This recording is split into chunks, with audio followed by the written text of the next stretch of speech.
It is Julia. And Kitty Cat. And we have a special guest today. If you would like to introduce yourself and give us the elevator speech on what you do. Hi, it's me, Loueez, the honey badger of burlesque, also known as the burlesque of burlesque. I'm coming to you from New Orleans, Louisiana, where we're currently prepping for maybe a hurricane, maybe not, I don't know. Based out of Chicago originally before I moved here. And I travel around the world doing burlesque, emceeing. I produce my own events. I'm a stripper, sex worker, all around naked lady. You are. I love watching you on Instagram. You're so much fun to watch. Oh, thank you. It's so fun. I love being on the internet. I'm not gonna lie. I have no shame about it. I was talking to my mom recently, and I'm trying to get her on Instagram, but I'm trying to get her not to post stuff, but to see what like J-Lo's life is behind. Yeah. I mean, there's plenty of people who have 0 posts, 0 followers, but they follow everything that's happening. I was explaining to my sister, I'm like, my Insta stories with my friends is kind of like a TV show where I get to see what like people are doing a day of. Like, oh, look what they're doing today. Yeah, exactly.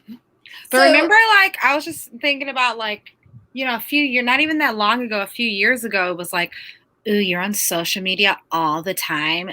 That's not real life. And now look at you. Now look at everybody TikToking. Now you ain't got no job, so you ain't got no choice but to be on the internet. That's right.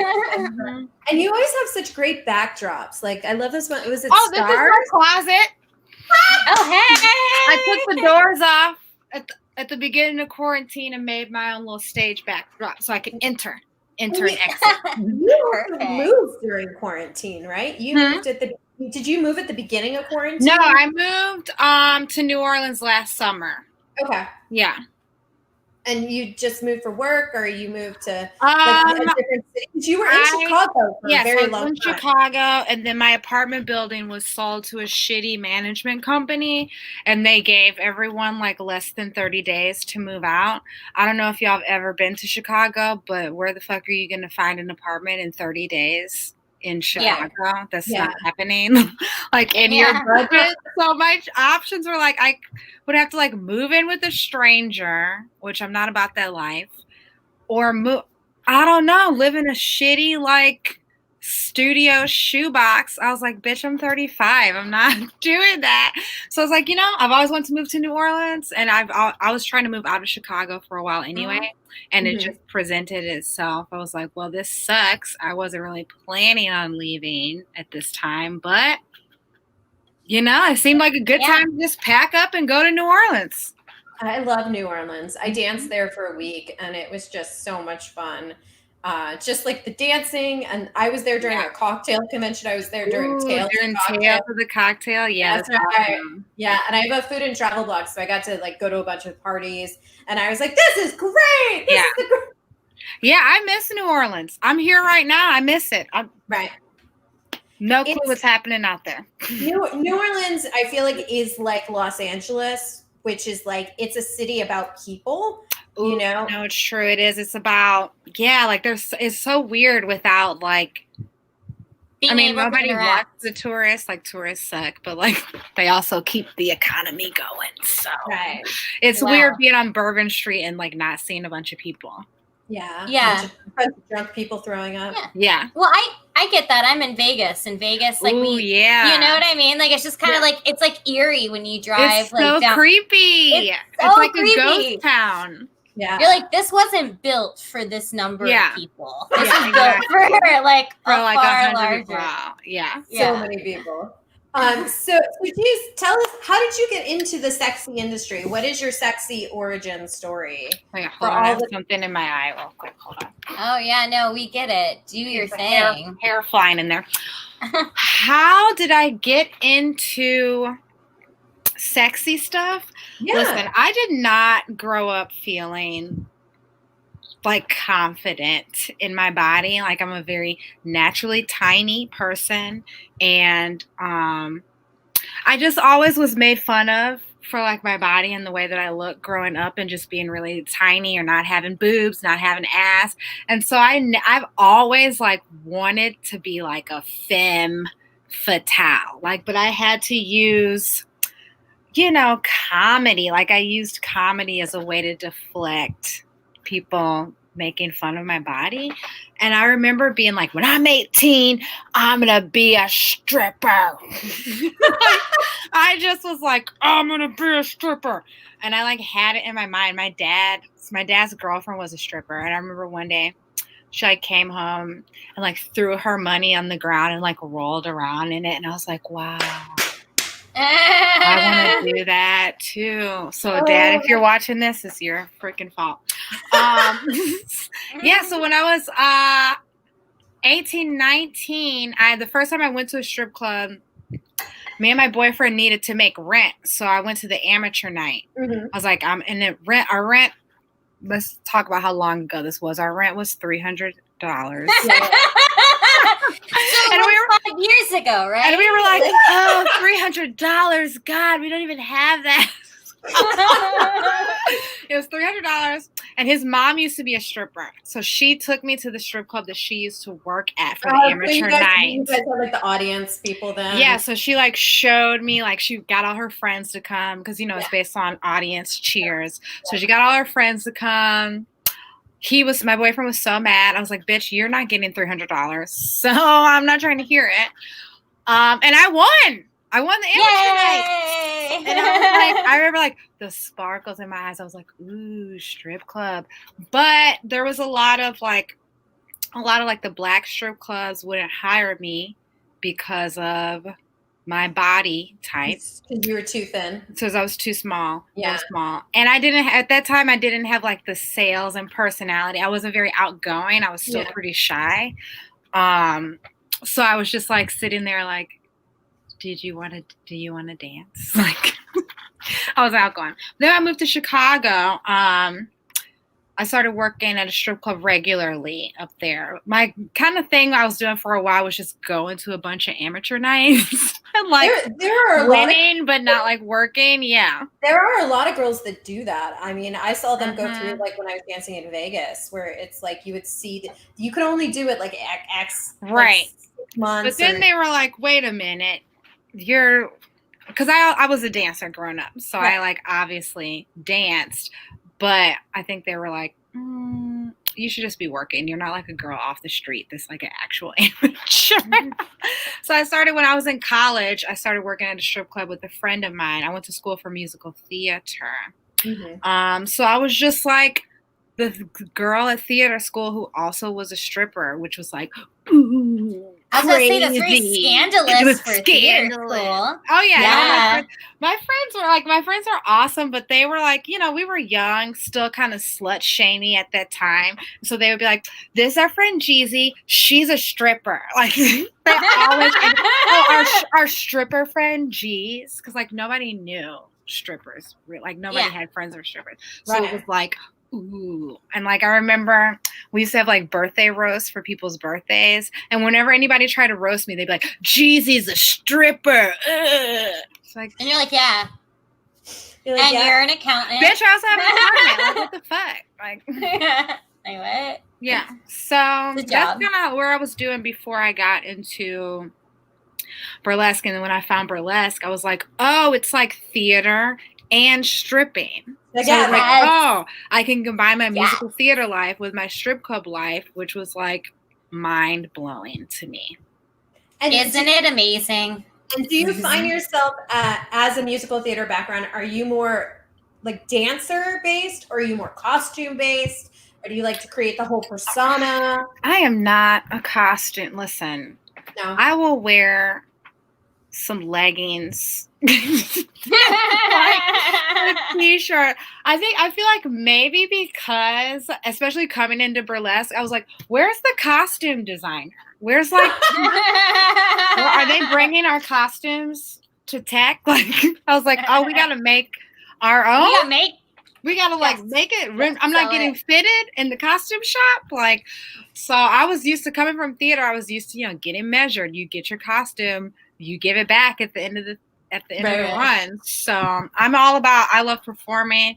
I came into musical theater with more of like a choreography focus. My goal was to do choreograph musicals, which I still love doing. So if anybody needs choreographer, hit me up. Yeah, I'm not a costume person. I'm definitely like on the stage. I just want to be on the stage. That is my job. That is my skill. Yeah. You just want to shine. Well, or choreograph for other people. I love doing that too. You've been producing a lot of stuff lately, though, like the virtual stuff. I've been seeing your name attached to. Yeah, that's been fun. It's been weird. What is our life? Like, it's weird. But also, I think I'm not gonna lie. I feel like I did have a slight advantage because when the pandemic hit, I think a lot of live entertainers kind of got hit with that, like, oh no, what do I do? Like a lot of people didn't have experience of like making stuff online, like creating online content, myself included. Even though I was a big social media person, I wasn't like making performance videos or doing like online stuff. But I felt like I had like a little bit of a leg up because I did have an online audience already.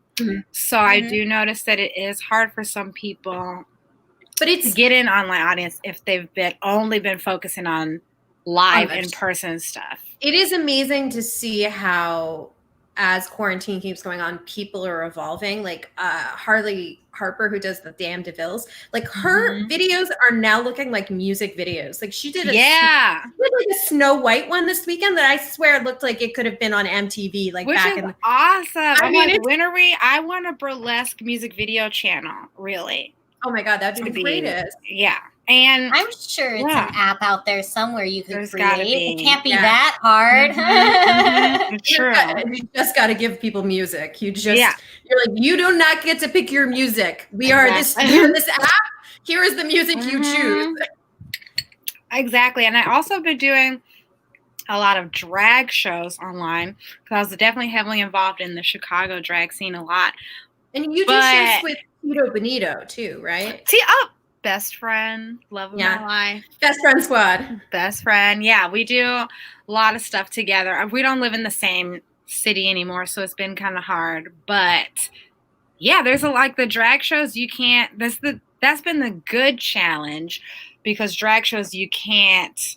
The platforms they're on, you can't show like pasties or any type of implied nudity. So it's been like that's awesome because you get like a whole new audience, but if I'm doing burlesque, I'm like, how do I still translate my acts? Yeah, like how do I still translate my acts and without showing pasties? You finish in a bra and underwear? Is that like the? No, I just haven't. I did one burlesque routine on Twitch, and I just had I had like a double bra and underwear, and the other ones I just didn't really do burlesque at all. It was just like performing. Nice. Which I was like, remember when you performed with your clothes on? Jeez, remember that? you can still do it. If your arm is twisted. Yeah. Now, you're on OnlyFans also, right? Did you join prior to COVID or yes? Earlier in the year, at the top of the year. And do you have a good? I mean, it's exploded during COVID. Oh man, it's crazy. I love it. Yeah, it's awesome. I love OnlyFans, and also like everyone automatically is like OnlyFans is the pornography. Yeah, but there's also like comedians and like workout celebrities, like lifestyle fitness people and like filmmakers and writers and stuff. Like OnlyFans is not just and chefs. Sexy stuff. Yeah, it's apparently like really big in cooking too. Yeah. And so that's been awesome. So how much content per month do you create to your fan base for OnlyFans? Depends on how I'm feeling that month. I try to be like, I'm gonna upload something every day or like every few days. Last week I didn't do shit because last week I had a lot of video deadlines, so I was like editing a bunch of stuff for some upcoming shows, so I didn't do anything. But this week now I'm putting stuff on OnlyFans every single day. So It's week by week. And it's the same with like subscribers and stuff. Some months I have 75 subscribers. Sometimes it dips down to like 60. You know, it's like, it's kind of up and down. Yeah. Mm-hmm. And are you on Patreon or just OnlyFans? I am on Patreon as well. And I kind of stopped doing as much on Patreon because they keep threatening to close my account for nudity. Mm-hmm. So I'm thinking next month I'm going to start a new OnlyFans. I'm going to move all my Patreon stuff from there to that OnlyFans. So I'm basically going to have 2 OnlyFans. One for like burlesque comedy, like Showgirl Diaries, all the stuff I was putting on Patreon. And then one for like sexy nudity, you know, nasty after dark. Yeah, why not get paid twice? Yeah, Patreon is playing games. I loved Patreon for a while, but it's the interface is you can't like upload videos directly to there like you can on OnlyFans. Like you have to put it on Vimeo and then put it on thing, and then Vimeo might be like, we're just too naked, we taking it. So, you know, it's not very easy to use to me. It's not. Yeah, it doesn't. Yeah. It's so interesting with like the videos and like as you're creating stuff for your fan base, whatever it is, you really start to know a system, and every system's different. Like YouTube's nice because people can type in the comments and like, you know, and it's like Facebook is kind of nice because people can ask questions. Like, and OnlyFans is cool because you can go live on there as well. Okay. So you can have a live feature where you're doing a live show and people are like commenting and asking questions and stuff too, which you cannot do that on Patreon. So now, are you creating acts and personas that you've already have, or are you spending this time creating new stuff like on OnlyFans? Or I don't know what the fuck I'm doing. I don't know.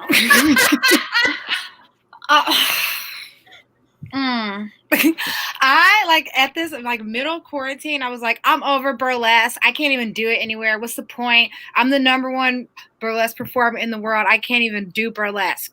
Fuck burlesque. So I was like, I'm not doing nothing. I filmed like Rufio, my Rufio act. Yeah. It was like my most requested act. I filmed a video, one of those videos in quarantine.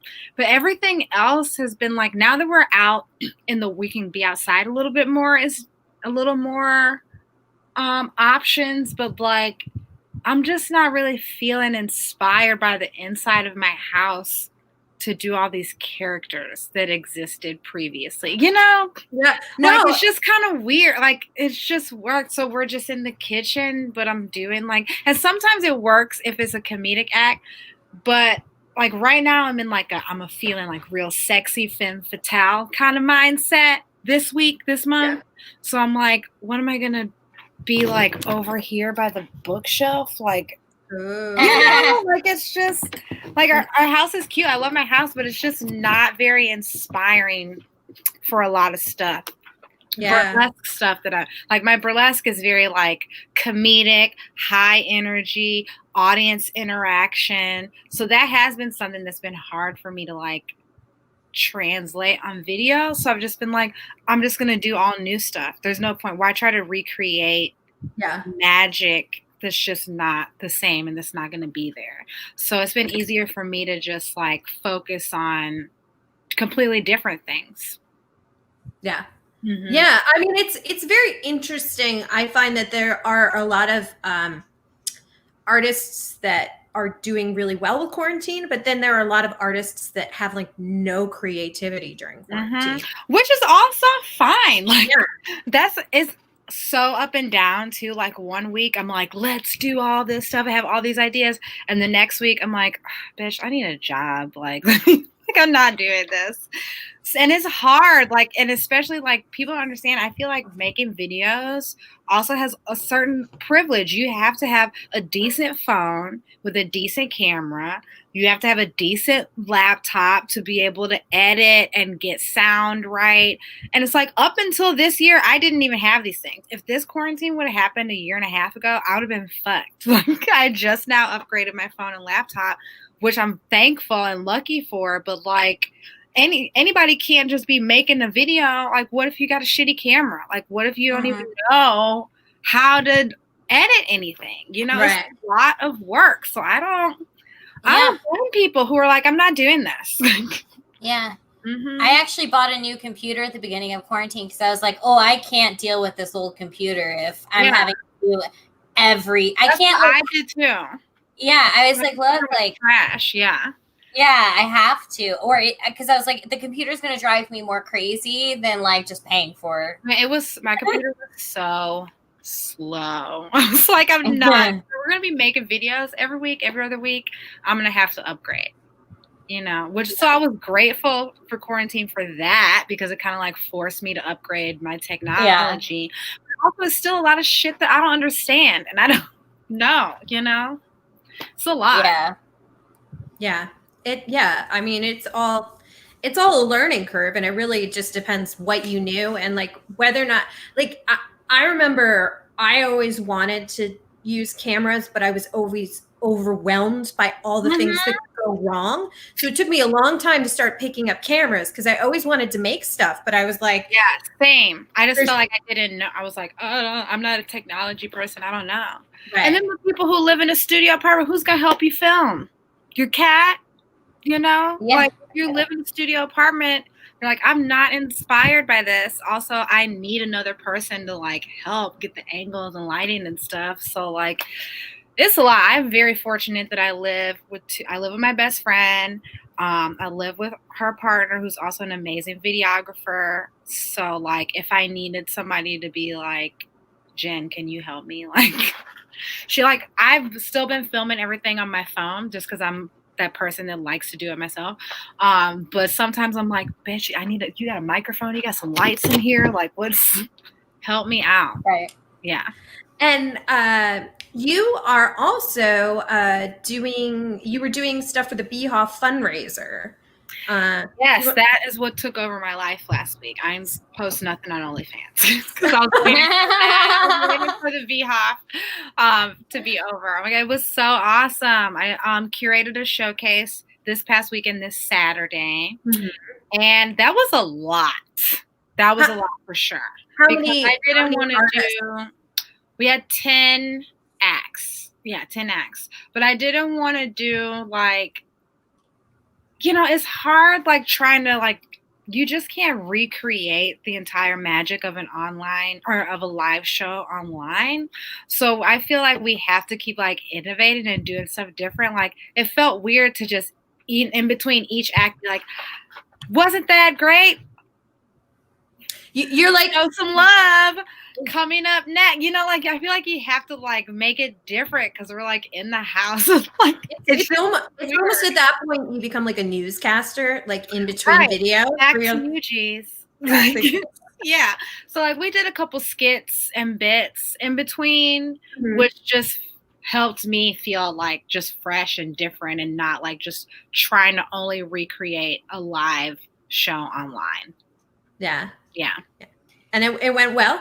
Yeah, it was awesome. And like I said before, I'm so lucky to live with my best friend who is, you know, my collaborator and partner. So I can always be like, fuck, this is not looking good. Lola, get in here. Put on a wig. I need you to do something real quick. So yeah, nice. It went really well. Everyone was great. We had acts from all over the world, which was awesome. We had living legend, Miss Toni Elling from Detroit, who did burlesque in the 60s and 70s. So it was awesome to chat with her. So it was fun. Nice. Didn't she have an affair with somebody like really famous? Or am I mixing her up with somebody? Well, her name came from Duke Ellington gave her name because she was known as Toni Elling, the Duke's Delight. Whether they had an affair, I don't know. She did tell me that she was friends with Sammy Davis, and I found this photo of her with Sammy Davis Jr. But he was trying to get it, but she was not about it. But they remained friends. She also said that Harry Belafonte was trying to get it too. But she said, I don't go to hotel rooms. She said she doesn't. Because she's a lady. We'll never know. She's got friends and companions, but. Nice. I love that. I think we need to go back to that where you can just be like, he's my friend. Like I just play with him. I used to call them my gentleman callers when I was still giving males the time of day. That's what I would call them. Oh, my gentleman callers coming over. It's fun. And I feel like if you use the word friend and you skew towards like male-female relationship and you're over the age of 30 and you're single, people are like, what do you mean by friend? What does that mean? You're fucking. That means you're fucking. And that's what that means. We all know that's what that means. All the married people think it's like, they're like, woo, what's that? Like, but I do believe and there's that whole thing of like men and women can't be friends. The fuck? What the fuck kind of friends do you have? I don't know. I have plenty of dude friends. They're just not dicks. Like, I don't know. I love having dude friends. I'm also, as a gay person, I'm like, I don't fuck all my female friends. Like, what the fuck? Like, what kind of logic is that? I think so much of it for me with men, though, depends on how we were introduced. If it's a business setting or like my current roommate, like it was like he was dating, Kat. He was dating Kat.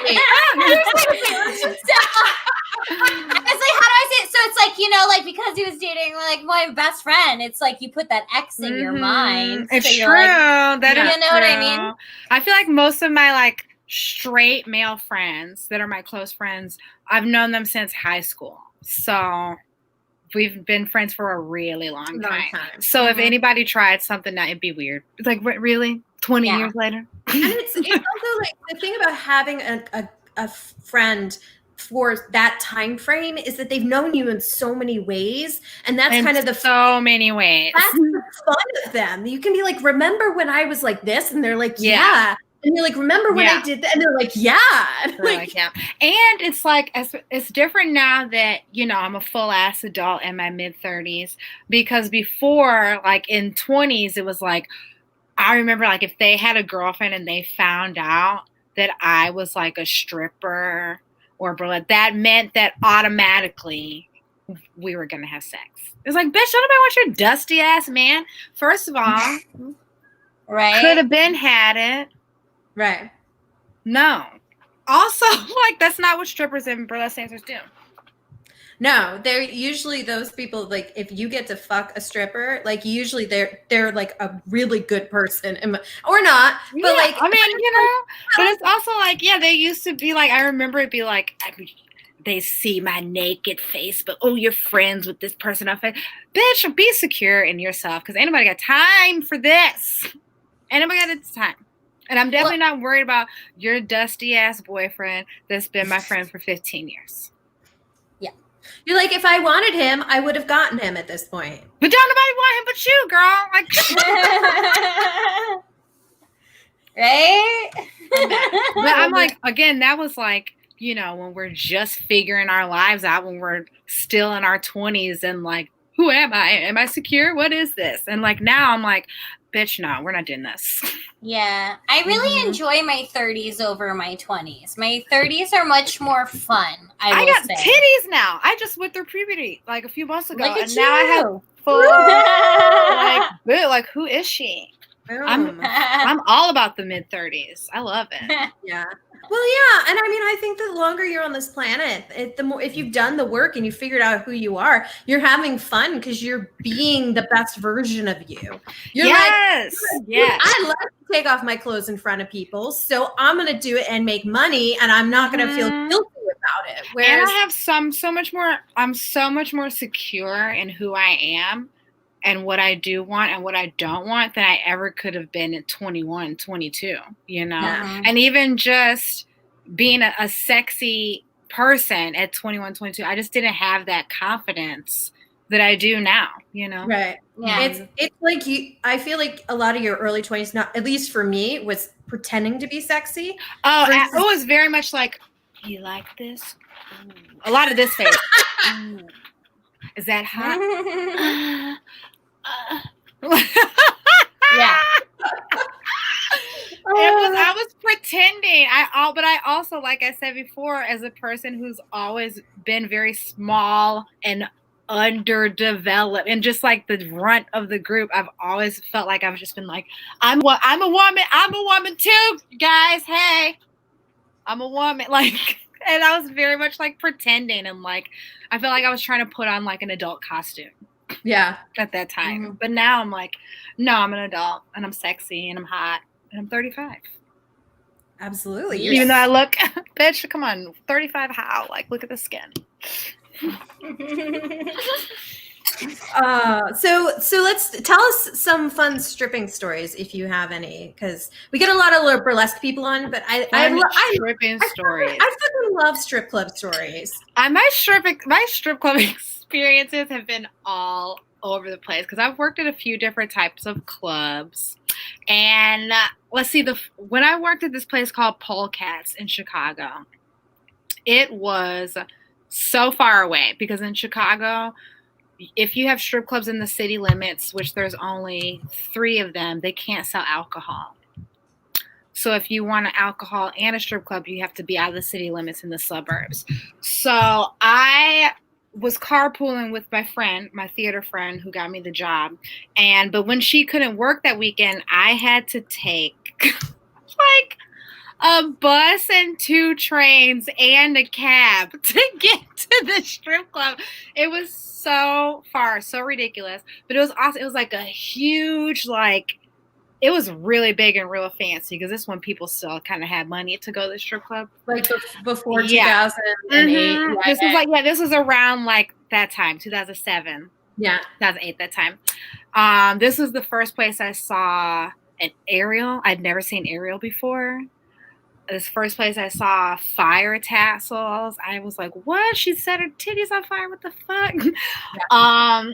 And you weren't allowed to like give your name and number out on the floor like normal. But I met this guy and I just was like, I thought he was so hot and so cute. And I never like give anyone my phone number like outside of the club. But I like put the number under the table and was like, what is it?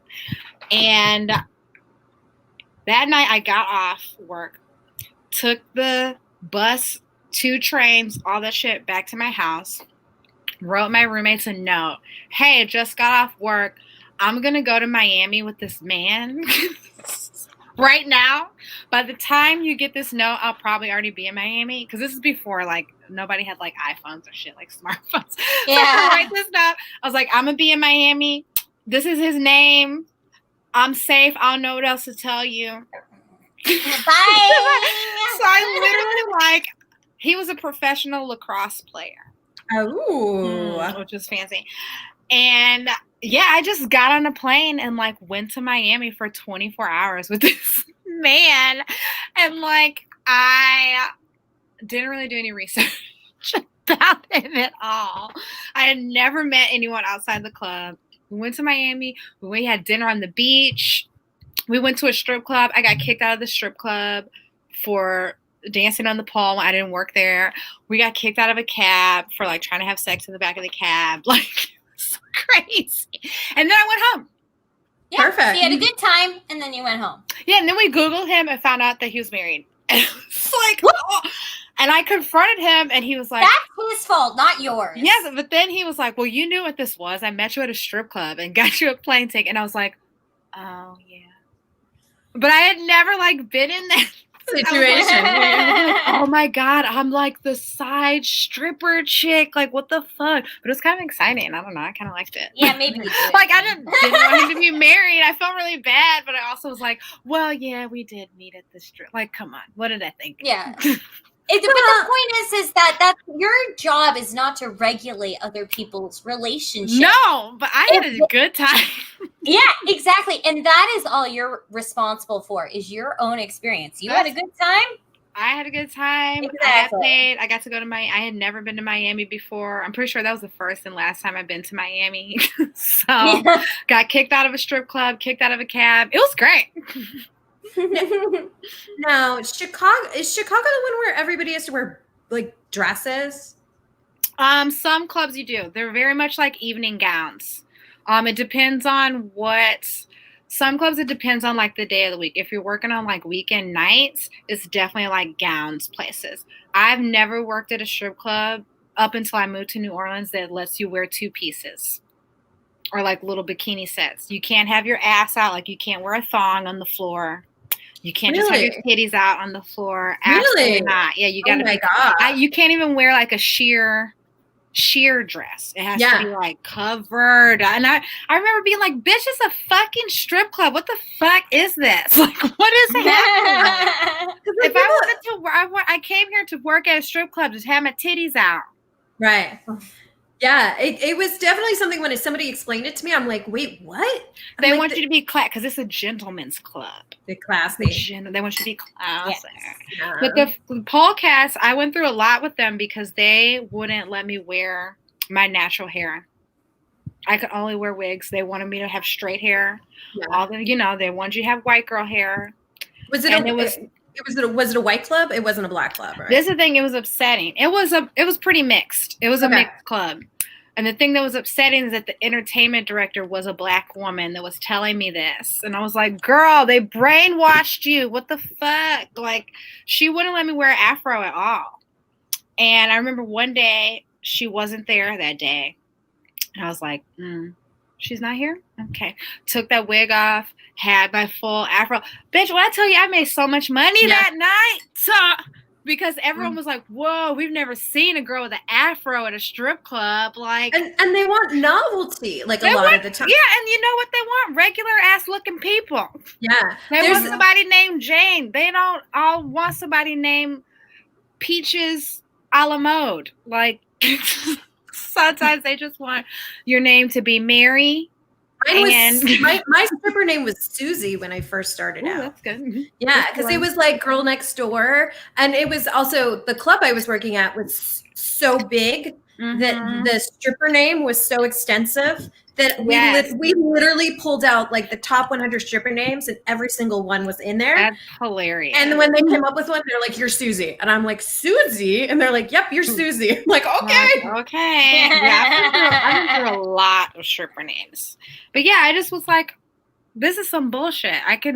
That's when I was like, no. That's when I had the realization. I was like, oh yeah, they want you to sell this fantasy. And by fantasy, most of them mean this whitewashed fantasy.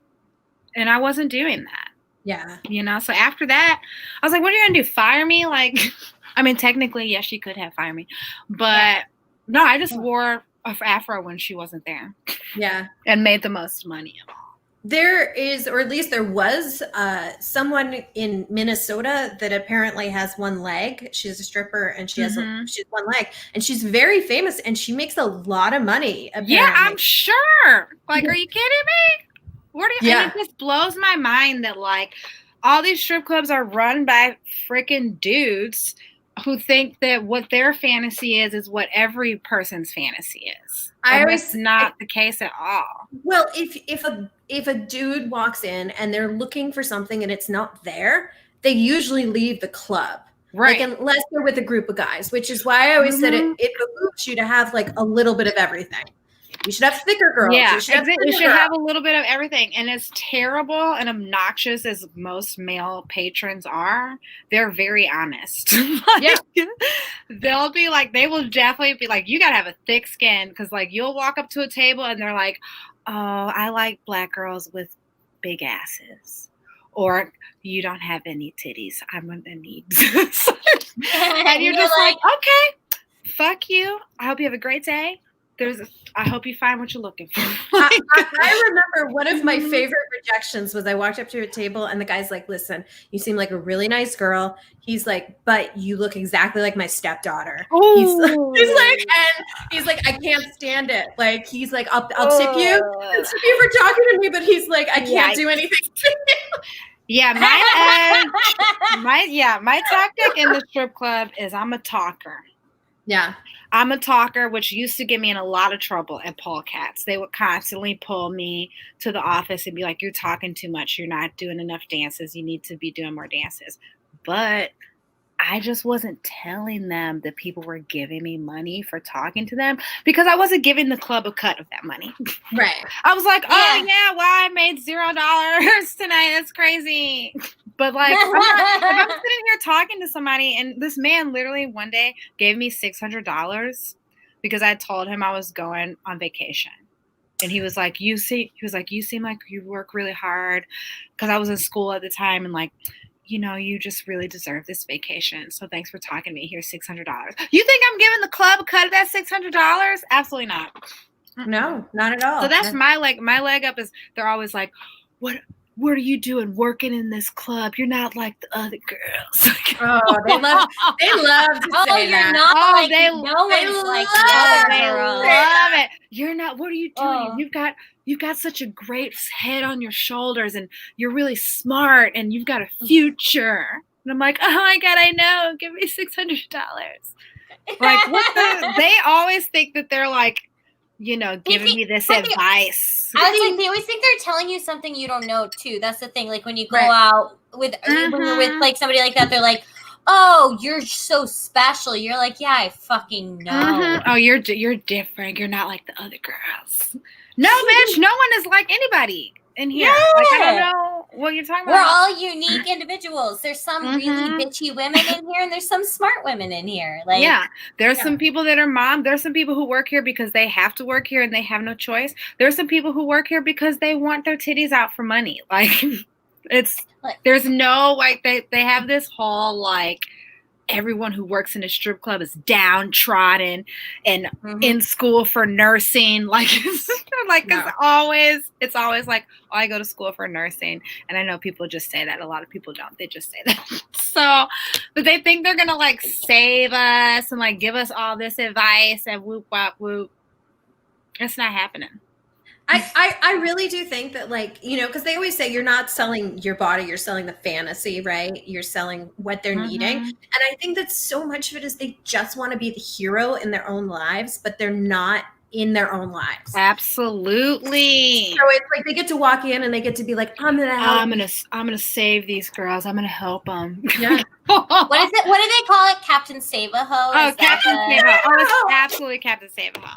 But then, like, my new angle, when I realized, you know, I was like, there's no point of having any type of separate, I don't really have a lot of separation. Like, everybody knows I do burlesque. Everybody knows I work at a strip club. Everybody knows my real name is Jasmine. Like, there's no separation now. Right. And so now when I work at strip clubs, I'm like, yeah, I'm a burlesque dancer and I got this production coming up in March. So I'm trying to save $3,000 for Jeezy's Juke Joint. And your lap dance is helping the arts survive. It's just like NPR for strippers is how I angle it.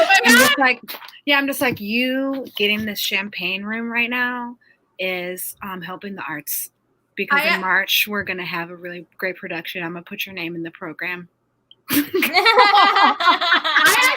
actually bet that you're a producer. Oh, they love it. They love it because they're like, oh, wow, you have goals and dreams? You have goals and dreams? Yeah. We're like, everyone here does jackass. Yeah. But like, yeah. Especially but in New Orleans, you know, the Bourbon Street was raided a couple years ago. So the New Orleans Bourbon Street strip clubs, when I tell you I ain't never seen nothing like this before in my life. So the lap dance room, you can't take your top off. Oh. In the lap dance. So the only place that I ever danced in New Orleans was Barely Legal. That's our work. Oh! Oh my god! Do they still have the Well, monkey? that's where I was working at before. Do they still have the monkey bars and the on the second floor on the second floor? In like the personal rooms, like the private rooms. No, they had like that bar. Yeah, the monkey bar that you. I didn't see the monkey bars, but I've only been up there like twice. Okay. Mm-hmm. Yeah, I said, I stay on the main floor on because. But now the rule is you can't take your top off unless you're on a platform that's 16 inches off of the ground, which is basically on stage. Right.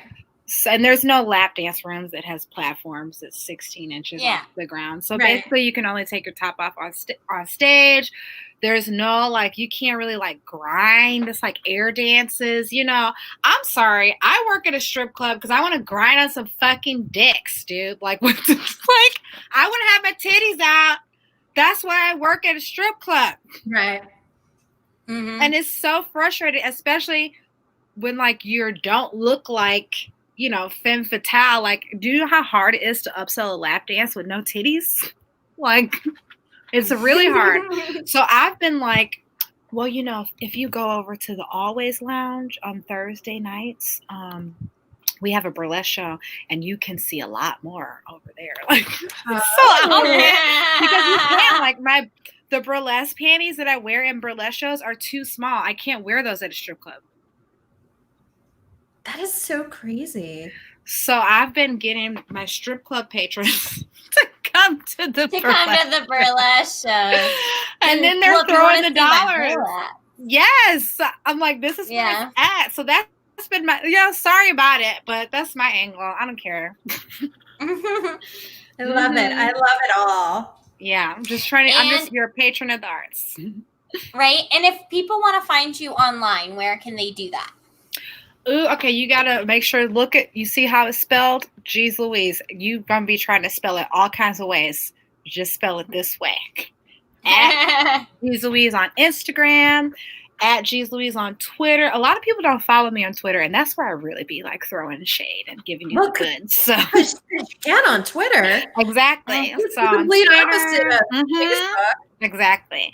It's Geez Louise, all spelled that way on Instagram, Twitter. If you go on OnlyFans.com/Geez Louise, Patreon.com/Geez Louise.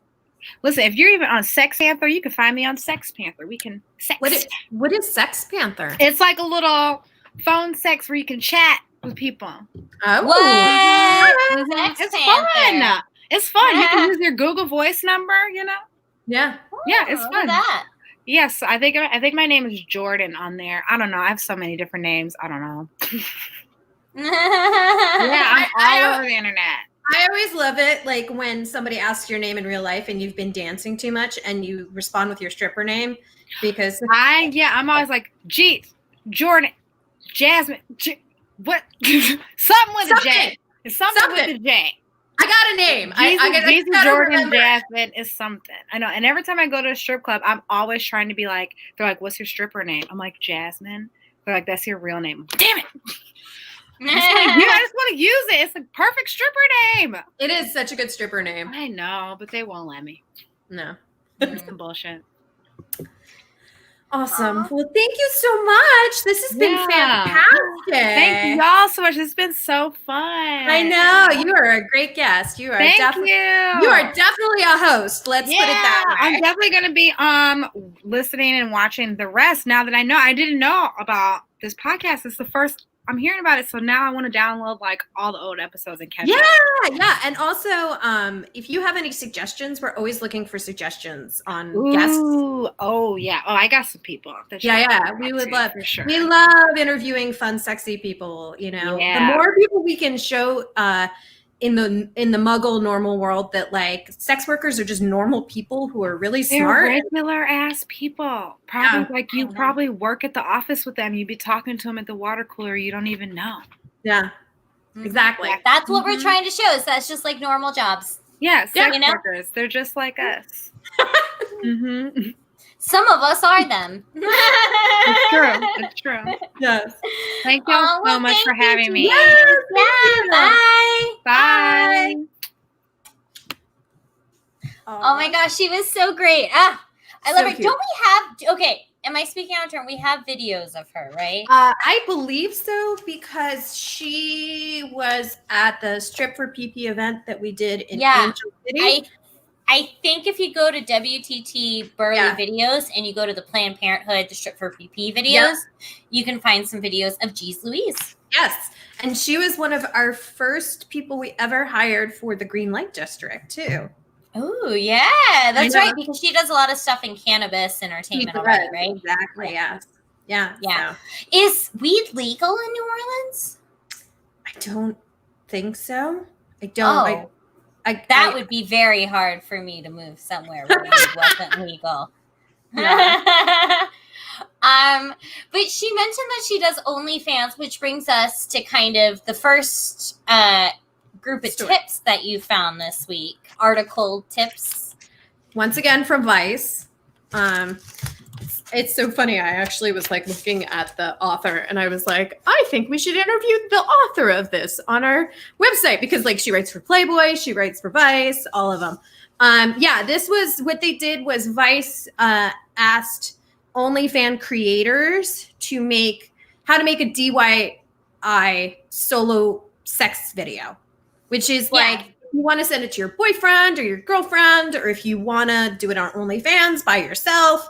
But these were the tips that they came up with. The first one that they really said was like, don't have a busy background, which kind of goes back to what we were talking about with G's, which is like she took the doors off of her closet so that she could, make the curtains. Because like if there's a bunch of stuff, one of the things they kept saying over and over again was, don't have any clothes on the floor because people because it looks trashy. It does. And it's like, it's one of those things that like, it just takes away. So the more you can have like a clear, clutter-free background, it's like really fantastic. They also said like, know your angles, which of course. Well, that's any video. Any video, right. Some of the stuff like they talked about ring lights. They actually recommended a ring light for an iPhone that's only like $30. Which I thought was really nice because like a lot of ring lights are like $100, usually around like $100 somewhere. Yeah, they're pricey. They can be pricey. They also recommended like the best phone that you can have. They suggested the iPhone 11 Pro Max. And I will say that I was in Virginia last week with my ex-boyfriend that we were talking about, your roommate, and he has a newer iPhone and he has stabilization on his phone when shooting video, which I just like, I thought I had a nice phone. And then we did video on his phone and I was like, oh my God, this is like a movie camera. Like you can't even see me walking in it. Like, whereas like if I film on my camera, like you can see like the movement. See the steps. Yeah. Right. Like, but the newer phones a lot of times like are the equivalent. They're great. They're the equivalent of like a really nice camera. Where it's expensive, but like it's a lot less expensive than a new camera that's like $5,000 or $6,000.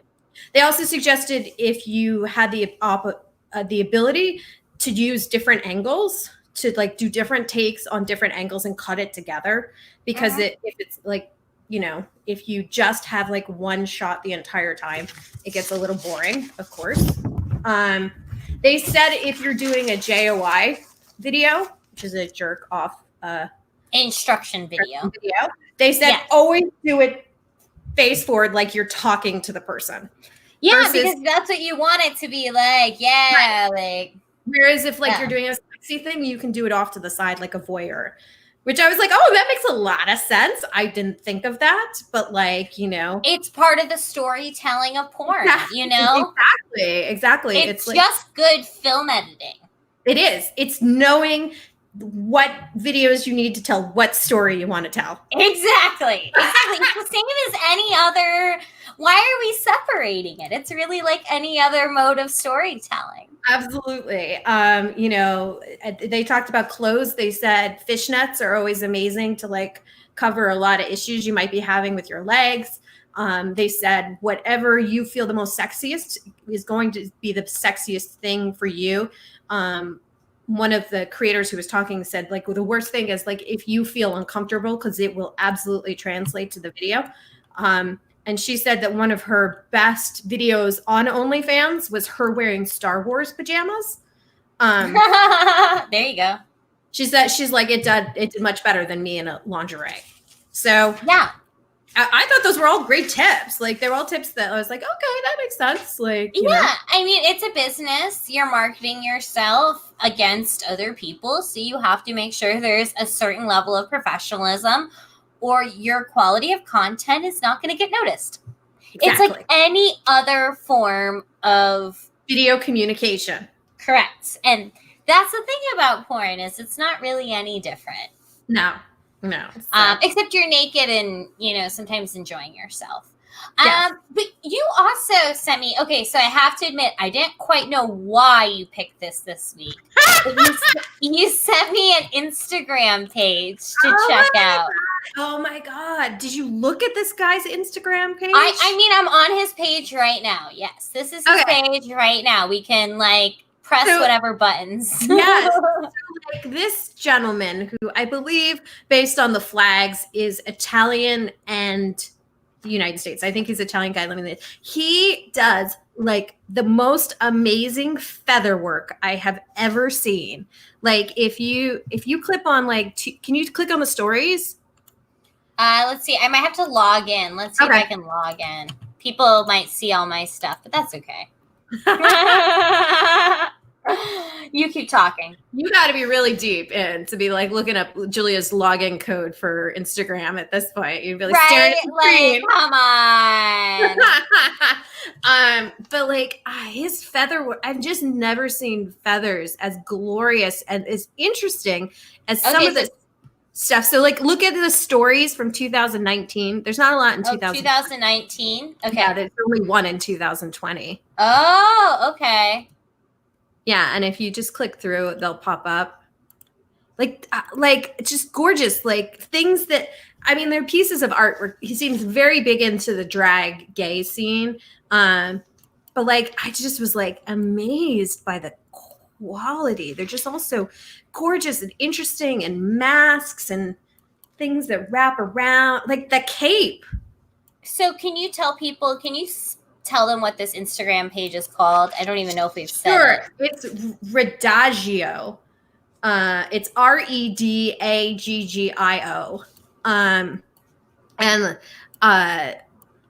I just came across it, and I was I was thinking about it. I was writing down my notes. I'm just going to keep saying it's gorgeous over and over again. But it is, which is why I really recommend anyone who's looking to see all the creativity that is available out there when it comes to costuming, because especially as a showgirl, you have your feather fans and you have a boa, and usually it's a boa that you bought for $10 to $30. Unless you're me and we go to the fashion district and I fight for the expensive boas. Yes. Yes, and we do have boas. We have boas. We use boas in the green light district. They're a lot of fun. They're amazing. But there's a lot of things you can do with feathers that are inventive and creative. And one of the things I love about Instagram is you can follow these costumers and just see where their minds go in ways that they don't for me, but I appreciate it. Obviously, if you go to the page, you'll see it's beautiful stuff. It's so beyond anything I have the technical ability to create. I just hemmed a dress last night and it took me 4 hours. So I can't even imagine doing what this person does, but it's beautiful stuff and it's inspiring. And I think that's the cool thing about the internet is you get to see what other people are doing and creating. Yeah. And then our third article of the week is my favorite person. This is our historical pinup of the week, sex pot of the week, and it is Jessica Rabbit. Yes, I love Jessica Rabbit. Jessica Rabbit's my spirit animal. I mean, a lot of people love Jessica Rabbit. I mean, when Miss Ben Youth was on, she said that's her most popular act. And for anyone, a lot of Abby Cadabra said that it was her inspiration as well. Yes, it is a very, very, very popular, iconic sex pot act in the world of burlesque. And usually if you are a decent singer, you sing do right and have either a red wig and a red dress and the purple gloves. But so question, do you think that's because when this enters our brain as kids, so Jessica Rabbit is from Who Framed Roger Rabbit? I think I probably saw that movie when I was maybe 8 to 10 in that time frame. And I remember Jessica Rabbit coming on screen and me as an 8-year-old kid being she is amazing. Yeah. There was something that, I think there's something about the fact that she appears in a movie that you're not expecting to see her in and you watch with your kids that is So that gets in our psyche. Right. I mean, I think part of it is she was so sexy in this movie, but also I think the other part is that it is something that we saw in our childhood in the way that like Disney princesses are like something that have been. She's the anti-Disney princess. She is the slut-shamed Disney princess. You know what I mean?